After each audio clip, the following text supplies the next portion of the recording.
یعنی جس ملک کے اندر رانا ثناءاللہ جیسا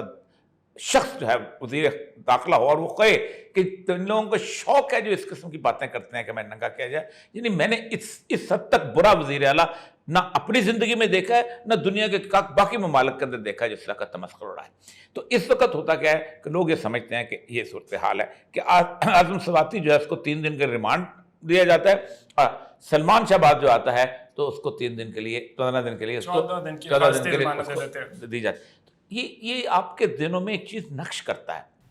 وہ نقش کرتا ہے کہ if you know somebody who matters،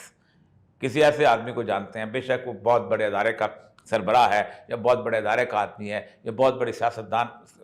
ہے، تو پھر آپ اس دنیا کے اندر جو چاہے کر سکتے ہیں۔ آپ کسی کا گھر لوٹیں آپ کو کچھ نہیں ہو سکتا، آپ کسی کی عزت لوٹیں کسی کو آپ کو کچھ نہیں ہو سکتا، آپ کسی کے ساتھ زیادتی کریں اس کی نوکری ختم کر دیں آپ کو کچھ نہیں ہو سکتا۔ اس ملک کے اندر آپ سوچیں کہ جامعہ حفصہ کا واقعہ ہوا ہے، آج تک کوئی کیس نہیں درج ہو سکا، نہ کیس چل سکا۔ مال ٹاؤن کا سانحہ ہوا، کوئی کیس نہیں درج ہو سکا۔